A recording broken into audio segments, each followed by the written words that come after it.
Koreksi sedikit, saya tanya, bagaimana ini, ya kan? Seng panas. Coba dipikirkan, kalau bisa kita kasih apa solusi? Mungkin solusinya tidak usah mahal-mahal. Solusinya mungkin dari bahan-bahan lokal. Apa itu, anyaman atau apa, ya kan? Dari ijuk atau dari apa, dilapisi di bawahnya seng. Kita sekarang dalam rangka membuktikan. Jadi kalau ada menteri-menteri pejabat turun itu, dia tidak turun untuk wisata, dia datang, dia melihat, mencatat, mengerti, mengambil keputusan. Kan demikian kan. Jadi hari ini umpamanya Danantara membuktikan dalam 8 hari bisa membangun 600 hunian yang menurut saya ya cukup baik. Saya koreksi sedikit, saya tanya, bagaimana ini, ya kan? Seng panas. Coba dipikirkan, kalau bisa kita kasih apa solusi? Mungkin solusinya tidak usah mahal-mahal. Solusinya mungkin dari bahan-bahan lokal. Apa itu, anyaman atau apa, ya kan? Dari ijuk atau dari apa, dilapisi di bawahnya seng. Ya, tidak perlu bahan mahal atau hal-hal yang sangat sederhana. Mungkin ya, mungkin cukup dengan bahan tekstil ditutup di bawahnya seng itu. Jadi hal-hal semacam itu nanti kreativitas daripada orang-orang lapangan. Tapi yang fokus kita adalah bagaimana kita bisa mengurangi, meringankan penderitaan rakyat kita. Itu pikiran kita sebagai pejabat dan pemimpin.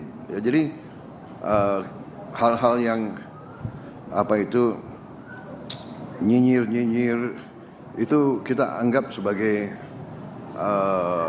katakanlah sebagai peringatan bagi kita. Tapi kita tidak boleh terpengaruh ya. Sekali lagi, tidak datang salah. Ya kan? Datang dicari kesalahan juga, ya nggak apa-apa. Jadi tugas kita, saya walaupun tidak sehari-hari sama saudara, ya saya di pusat, ya saya berpikir bagaimana saya atasi ini, membantu saudara di lapangan. Ya. Tetapi sementara nasib 280 juta rakyat Indonesia tetap harus kita urus secara nasional, ya. Jadi saudara-saudara, masih ada yang mempersoalkan kenapa tidak bencana nasional. Ya masalahnya adalah kita punya 38 provinsi. Masalah ini berdampak di 3 provinsi. Masih ada 35 provinsi lain. Jadi kalau sementara kita 3 provinsi ini, kita sebagai bangsa, sebagai negara kita mampu menghadapi, ya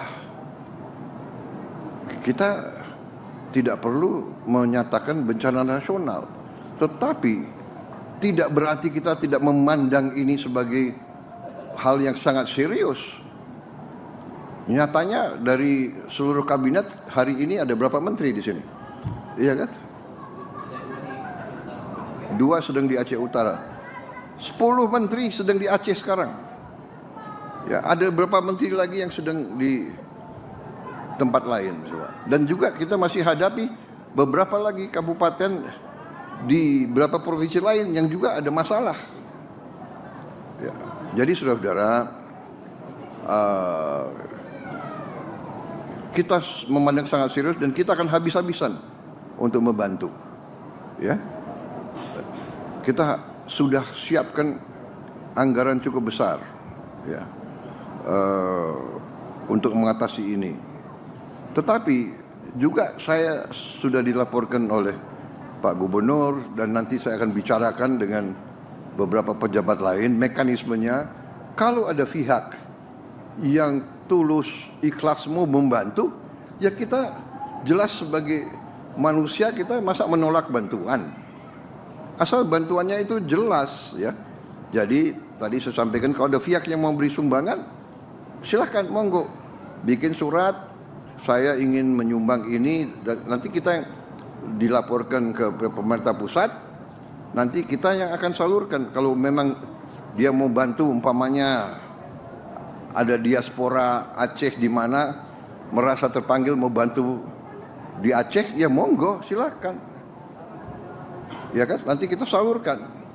Ada diaspora Minang mau bantu apa itu ranah Minang, karena mungkin lebih banyak orang Minang ada di Jakarta mungkin ya daripada di Padang. Mungkin Pak Doni juga orang Minang ya. Nggak apa-apa, nanti ya kan, silakan nanti bantu. Mungkin ada juga di Sumatera Utara ada komunitas orang Batak di Jawa juga besar, juga banyak. Silakan. Dari luar negeri kita kalau bantuan ikhlas dan tulus dan nanti tersalur, nanti kita serahkan. Nanti mekanisme kita serahkan, mungkin apakah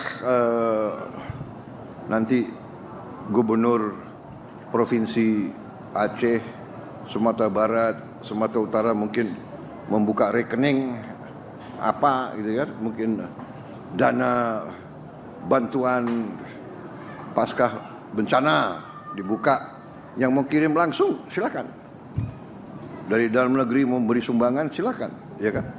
Kita tidak menolak bantuan, hanya mekanisme dan prosedurnya harus jelas, ya kan,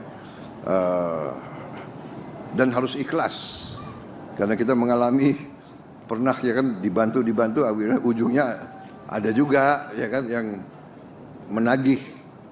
Tapi kita harus berpikir positif. Yang penting kita secepatnya bekerja untuk meringankan penderitaan rakyat kita dimanapun. Itu tujuan kita ya. Jadi saudara-saudara, saya terima kasih sama Danantara yang telah melakukan suatu pekerjaan yang saya lihat baik ya. Ini membangun 600 hunian dalam waktu singkat, itu suatu prestasi. Nanti kita tentunya saya minta Danantara koordinasi dekat dengan BNPB dan pemerintah daerah ya, dengan gubernur dan bupati masing-masing, supaya tidak tumpang tindih. Di mana ya nanti koordinasinya ada yang mau di titik ini jelas siapa yang bangun, dan yang tadi mau titik terpencar siapa itu silakan. Yang penting nanti koordinasi yang ketat ya. Tanya Pemda, tanya gubernur menilai di mana yang lebih penting, tanya bupati bagaimana, BNPB, supaya resources kita benar-benar bermanfaat ya. Stay updated. Info terkini masih banyak. Jangan lupa subscribe, like, dan share YouTube official OKZone. Dan selengkapnya ada di okezone.com.